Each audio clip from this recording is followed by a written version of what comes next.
Well, welcome back again this week to an analysis behind the news. Very interesting event occurred a couple of days ago, and that was the opening up of the Gotthard base tunnel in Switzerland.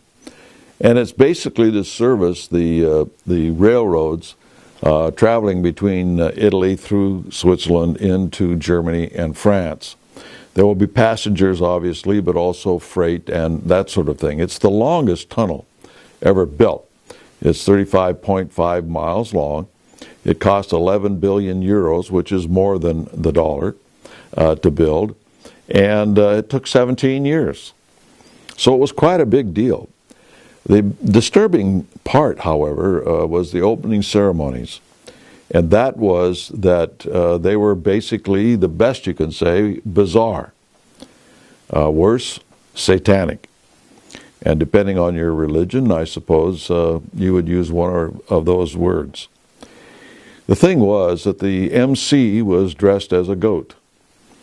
And they had a number of skits and people in a parade demonstrating certain aspects of the tunnel and so on and so forth. For instance, they had a group coming through that were dressed as workers, representing the workers in the tunnel. And they walked through as if they were zombies. Another was they had a representation of the masses who would use the tunnel. They were dressed in white underwear only, and not even T-shirts with the men. And they were kind of milling around and bumping into each other as representative of the masses, if you will. I guess as the impression of what the masses are in the mind of the elite. That sort of thing was on display.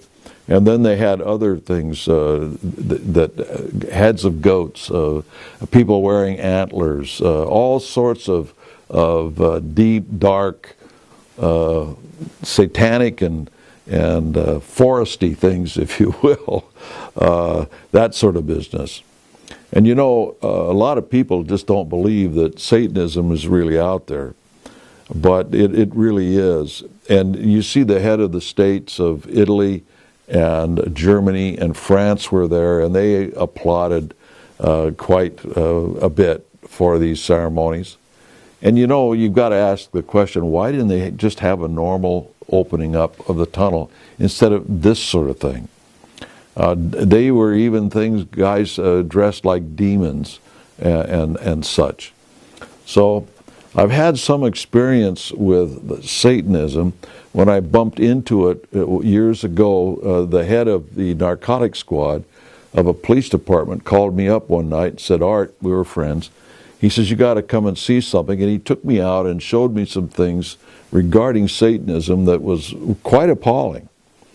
And as a result, I've been able to recognize things over the years as to what's going on. Satanism is very involved in the drug scene and that sort of thing. Getting back to Europe, though, this is another thing that is indicative of why the English want to get out of the European Union. It's because these are the sorts of things that happen in Europe.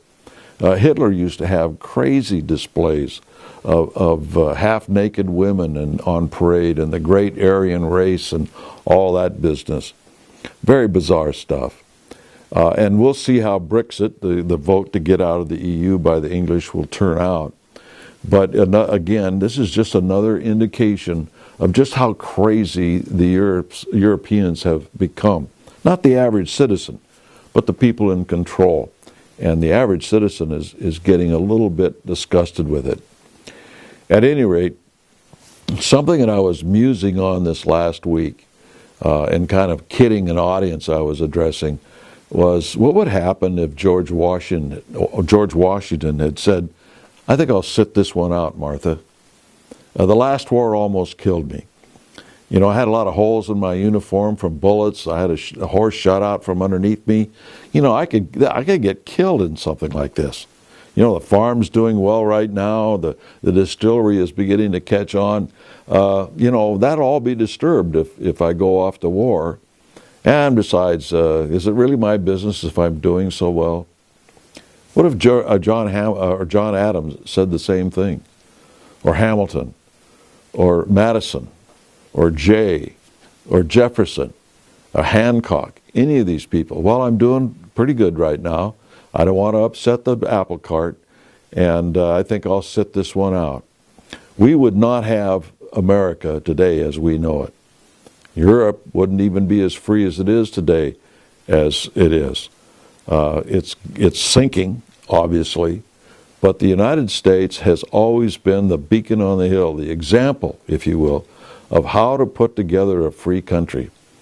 And we have literally, through example and physical action, helped the freedom of people, particularly in Western Europe.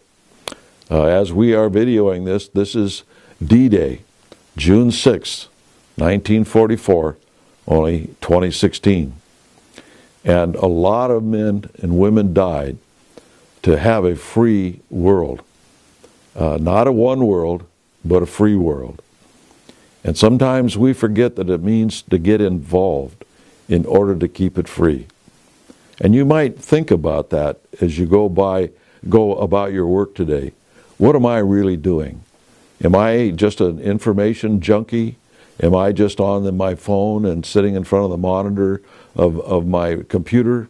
Or am I really out there doing something? Am I really committed? Or just do I think I'm doing something by knowing about it, talking about it? You've got to get involved. And so I urge all of you who are watching this video, if you're not involved, it's time. And it's going to always be time. If enough people get involved, we will save this country. And with it, be an example to the world again. If enough people do not get involved, we will lose the freedom that we already have, what's left of it, in this country. So I want to leave you with that thought in mind. There are sinister forces out there working to destroy our freedom. Some of them you know about. Examples like what happened here at the Gotthard tunnel is another example of where some people want to influence our lives. And some of these people are not very nice. It's time to get involved. Until next week, we'll see you then.